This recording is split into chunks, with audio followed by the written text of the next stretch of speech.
Hai, selamat datang di channel Dipta Samsidin. Pada video kali ini atau pada vlog kali ini, kita akan sedikit bincang-bincang mengenai apa yang lagi booming atau apa yang lagi kita hadapi pada bulan-bulan ini, yakni mengenai coronavirus atau COVID-19. Jadi semua sudah tahu, mungkin termasuk kalian yang nonton video ini, banyak sekali hal negatif yang sudah kita alami dari gejala virus corona ini. Baik itu jumlah orang yang meninggal sudah sangat banyak, bukan hanya di Indonesia tapi juga di negara-negara lain. Kemudian dampaknya juga sangat besar, terutama di bidang ekonomi, seperti misalkan banyak orang yang di PHK, putus kerja, kemudian banyak orang yang mata pencahariannya tiba-tiba harus hilang karena mereka harus diam di rumah. Kemudian di dunia pariwisata, turis-turis tidak bisa berdatangan dan berkunjung ke destinasi-destinasi pariwisata yang ada di Indonesia. Itu menyebabkan ya semua hotel ataupun semua penginapan villa tidak mendapatkan penghasilan dari situ. Nah, jadi banyak hal kerugian yang kita peroleh, bukan hanya dari ekonomi, kita secara sosial tidak bisa untuk bercengkrama, apalagi ngumpul-ngumpul ataupun melakukan suatu acara kecil-kecilan dengan teman-teman ataupun saudara, termasuk juga di pendidikan juga di pembelajaran secara langsung mulai untuk di-off-kan dan beralih ke media daring atau media online, jadi belajar di rumah semua. Banyak hal mengalami kerugian, tapi yang perlu kita ingat adalah di balik semua bencana ini atau di balik semua wabah ini pasti ada hal bagus atau hal yang baik yang bisa untuk kita tarik atau kita pelajari dan kita jadikan semacam pembelajaran hidup untuk kedepannya. Jadi yang kita bahas pada vlog ini adalah ada 8 hal positif yang bisa kita tarik dari wabah coronavirus yang kita hadapi sekarang ini.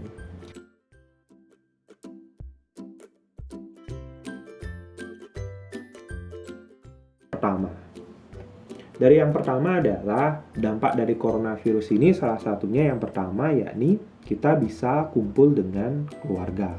Ya, dampak dari coronavirus ini menyebabkan kita dilarang untuk bercengkrama, ngumpul, jadi adanya social distancing, kemudian kita harus jaga jarak sama orang. Penggunaan masker itu menyebabkan mau tidak mau, suka tidak suka ya kita harus ada di rumah. Kita cuma bisa bersosialisasi ya dengan orang rumah saja gitu. Karena kalaupun kalian di beberapa daerah mungkin bisa keluar, ya nggak ada apa-apa, semua tokonya ditutup, semua tempat juga tidak boleh untuk ngumpul, sama aja gitu. Sekalipun bisa keluar ya nggak ada hal yang bisa kalian lakukan gitu. Karena tempat wisata pun juga ditutup. Jadi ya mau tidak mau kita lebih mending untuk ngumpul di rumah, mendekatkan diri sama keluarga lagi, kemudian bercengkrama dengan saudara, dengan bapak ibu, ayah ibu. Jadi itu hal positif yang kita dapat. Jadi semuanya sebesar apapun masalah yang kita hadapi ya semua kembali ke keluarga. Jadi yang pertama itu kita mendekatkan diri lagi dengan keluarga kita sendiri. Kedua adalah lebih mendekatkan diri kepada Tuhan Yang Maha Esa. Jadi mau tidak mau ketika kalian sudah di rumah, ketika kalian ada di rumah tidak ada kerjaan yang bisa kalian lakukan, alangkah bagusnya salah satu hal yang bisa kalian lakukan adalah kembali mendekatkan diri kepada Tuhan. Yaitu semacam karena saking nggak ada kerjaannya ya mending kita menenangkan diri, menenangkan pikiran, kembali mencari hal yang bisa kalian lakukan dengan cara ya sembahyang, dengan cara beribadah. Daripada juga Kalau kalian mungkin kayak saya gitu, agama saya Hindu, saya punya tempat ibadah di rumah, ya kenapa kita tidak beribadah gitu? Kenapa kita yang kemarinnya sibuk bekerja saja, kita sibuk untuk urusan kita pribadi, kenapa kita tidak kembali beribadah saja gitu, menenangkan diri, menenangkan pikiran, introspeksi diri, meminta jalan gitu, apa yang bisa kita lakukan di tengah wabah seperti ini gitu. Siapa tahu kan ada hal positif yang tiba-tiba datang gitu, entah pada saat tenang, pada saat tidur, mungkin di mimpi atau apa. Nah, jadi kalian bisa untuk kembali mendekatkan diri kepada Tuhan daripada ngelakuin hal-hal yang percuma atau hal-hal negatif yang bisa mencelakakan diri kita sendiri dengan memaksakan diri untuk kumpul atau yang lain-lain. Ya lebih baik kembali ke rumah dan mencoba untuk beribadah. Yang ketiga adalah mulai untuk mengembangkan minat, bakat, dan hobi kalian. Jadi dengan kalian selalu berada di rumah, itu kesempatan kalian yang bisa kalian lakukan untuk kembali melakukan berbagai macam hal, hobi, minat, dan bakat yang kalian punya. Mulai untuk mengembangkan. Entah itu kalian mau perdalam kembali dengan cara melihat berbagai macam tutorial, dengan berbagai macam pelatihan yang ada di YouTube, ataupun di blog-blog, ataupun di situs-situs tertentu. Kalian bisa lihat itu, kembangkan kembali bakat kalian. Misalkan contoh saya ingin belajar programming, ya kita lihat di YouTube atau cari situs-situs yang memberikan pelatihan singkat mengenai programming. Jadi kita bisa belajar kembali, kita bisa kembangkan bakat dan hobi. Misalkan kalian suka Gundam atau suka membuat hal-hal kreatif, ya kalian mulai untuk mencoba. Siapa tahu nanti setelah dampak dari corona ini selesai, ya kalian bisa menjual hal tersebut, menjadikan itu sebagai bisnis alternatif di luar pekerjaan kalian. Jadi kembali lagi, misalkan atau hal lain, misalkan kalian hobinya ini hobi bermusik, kalian bikin video upload di YouTube, ya ini kesempatan kalian untuk mengembangkan diri lagi. Jadi nggak usah ragu, lakukan saja, buat saja dahulu, nggak usah berpikir apa tanggapan orang. Jadi lakukan saja, nggak usah terlalu banyak berpikir daripada bengong di rumah dan hanya makan aja. Jadi itu salah satu hal yang bisa kalian lakukan. Keempat, yakni mulai untuk berkarya. Berkarya yang dimaksud di sini adalah mulai untuk menghasilkan sesuatu. Jadi yang tadinya kalian cuma pelajari, yang tadinya kalian itu hobi atau hanya sekedar bakat dan minat, ya mulai untuk dijadikan karya yang bisa untuk kalian upload, kalian tunjukkan, kalian publish di Instagram gitu. Jadi nggak cuma sekedar angan-angan atau bayangan kalian sendiri. Jadi mulai untuk menjadikannya sebagai suatu karya. Contoh, kalian mempunyai hobi menulis, dari dulu kependam dan tidak pernah dipublish, ya sekarang saatnya buat sesuatu dan kalian bisa publish tulisan kalian. Seiring dengan perjalanan, karena kita nggak tahu kapan pemerintah akan menyudahi untuk mengunci kita di rumah gitu, kapan menyudahi untuk hal semacam ini, ya kalian buat saja sesuatu. Selesai ini semua, selesai corona ini semua, semoga itu menjadi hal yang bisa membantu kalian dari segi finansial. Kelima, yakni pola hidup sehat dan higienis. Dampak dari corona ini memberikan kita pembelajaran bahwa satu, pola hidup kita harus berubah, pola hidup kita harus lebih sehat, lebih higienis, selalu menjaga pikiran, menjaga kesehatan tubuh, dan menjaga makanan. Jadi karena corona ini kan sementara hanya bisa disembuhkan oleh imun kita sendiri, jadi oleh kondisi tubuh kita sendiri. Jadi dari corona ini kita bisa belajar selalu cuci tangan sebelum makan, pulang dari rumah, mandi, kemudian membersihkan tubuh, olahraga, menjaga kesehatan, selalu makan makanan yang sehat, buah, 4 sehat 5 sempurna, atau apapun itu. Jadi pola hidup kita menjadi jauh lebih sehat dan jauh lebih higienis. Jadi itu juga menjadi salah satu hal positif yang kita dapatkan dari wabah corona ini.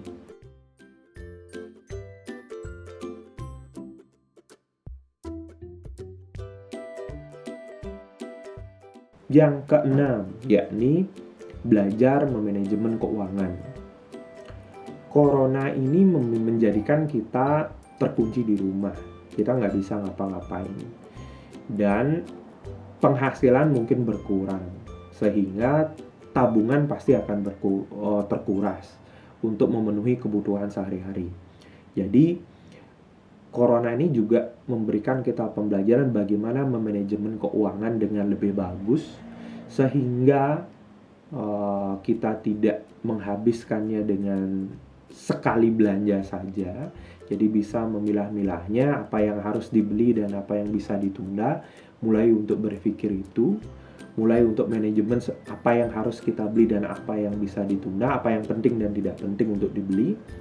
Jadi itu juga salah satu hal yang bagus yang kita dapatkan dari corona ini. Jadi karena mungkin sebelum-sebelumnya kayak saya sendiri membeli sesuatu, membeli mainan lah, membeli Hot Wheels, membeli hal-hal lain yang saya senangi, tapi ketika kena wabah corona ini ya di stop dulu lah gitu. Ada hal yang lebih penting yang bisa kita beli gitu, atau mungkin disimpan dulu karena kita nggak tahu jangka waktu dari corona ini sampai kapan.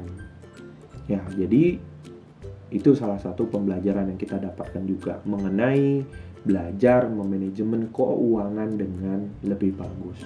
Kalau masalah bagaimana cara memanajemen keuangannya, di YouTube udah banyak sekali saran, ada buku-buku yang bisa kalian pelajari, ada juga situs-situs yang memberikan kita bagaimana cara memanajemen keuangan yang tepat, apalagi di kondisi seperti wabah ini.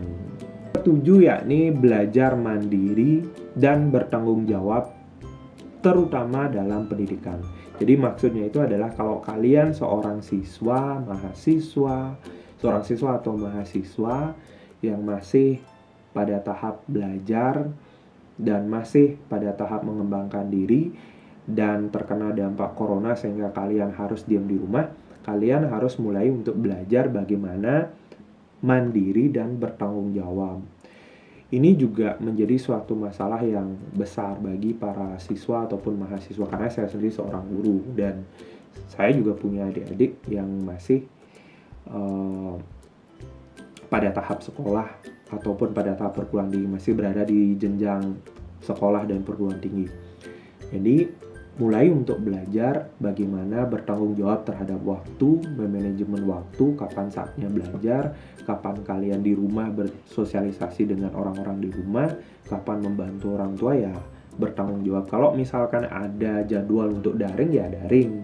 Kalau misalkan tidak, ya kalian mesti ngapain, mesti menghibur diri atau apa, ya silakan. Kalian olahraga mungkin atau melakukan hal-hal lain, ya silakan.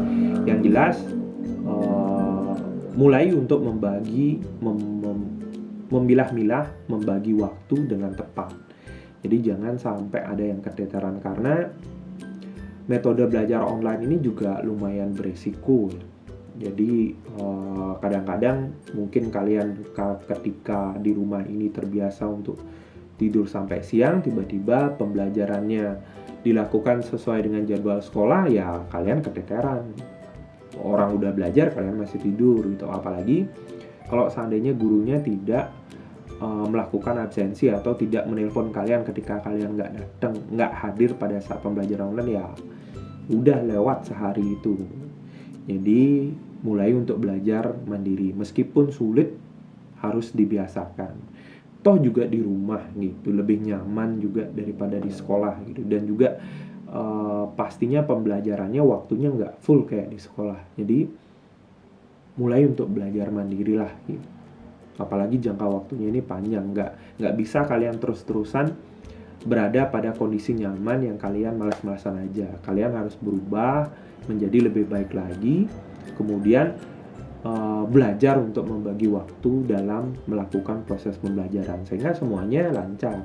Di rumah dapat, bersosialisasi dengan orang rumah dapat, belajar juga dapat, semuanya lancar, termasuk nilai kalian pun lancar. Kedelapan, hal positif yang kita dapatkan dari bencana atau wabah corona ini, yang kedelapan adalah berkurangnya polusi dan pencemaran. Ini juga salah satu hal besar yang diberikan oleh corona, dampak dari corona ini secara global atau mendunia, yakni berkurangnya polusi dan pencemaran. Karena kita dikunci di rumah, berada di rumah untuk sementara waktu yang masih belum tahu sampai kapan, otomatis polusi udara berkurang sangat besar sekali, mungkin persentase berkurangnya. Nggak usah kalian lihat dari segi hitung-hitungan berapa persen berkurangnya, kalian bisa lihat saja sendiri di langit. Tiba-tiba langit kalian membiru dan jernih gitu, tiba-tiba pemandangan langitnya sangat-sangat indah pada sore hari dan malam hari, ya itu udah pertanda bahwa polusi itu otomatis berkurang gitu. Jadi dunia pun seperti dinetralisir kembali gitu, menjadi lebih baru, lebih baik kembali. Jadi dampak corona ya itu, termasuk pencemaran lain seperti misalkan botol plastik. Karena orang kan otomatis jarang untuk beli minuman yang bentuknya plastik atau apa, karena udah nggak bisa gitu. Mending beli makanan aja dibanding kalian membeli minuman botol seperti itu, minuman botol plastik seperti itu. Ya mending beli makanan, cukup minum air putih aja, itu kan lebih sehat. Jadi otomatis ya pencemaran pasti akan berkurang, pencemaran baik itu polusi, plastik, ataupun hal-hal lain, termasuk limbah pabrik pun berkurang karena pabriknya stop untuk bekerja gitu. Sebagian besar pasti stop untuk bekerja. Ya itu bisa kita lihat sebagai sisi positif dari dampak atau wabah coronavirus ini. Jadi semoga video ini bermanfaat buat kalian. Jangan selalu melihat wabah ini sebagai suatu hal negatif ya. Kalian lihat juga sisi positif yang diberikan dari wabah ini. Tujuannya apa? Tujuannya agar kita sendiri nggak stres dengan pemberitaan di luar, sehingga tidak akan memberikan efek negatif bagi kesehatan kita. Jadi pemikiran selalu positif. Dibandingkan kalian selalu merasa takut oleh pemberitaan yang ada, ya pikirkan saja sisi positif yang kita dapatkan dari coronavirus ini. Jadi tetap jaga kesehatan kalian, tetap jaga kondisi kalian. Semoga kalian selalu sehat, karena dengan menjaga kesehatan diri sendiri, kita juga sudah menjaga kesehatan keluarga dan juga kesehatan orang-orang di sekitar kita, termasuk juga membantu para perawat ataupun para tenaga medis yang ada di rumah sakit. Jadi demikianlah video ini, semoga video ini bermanfaat dan memberikan pemikiran positif buat kalian. Sekian dulu, dah.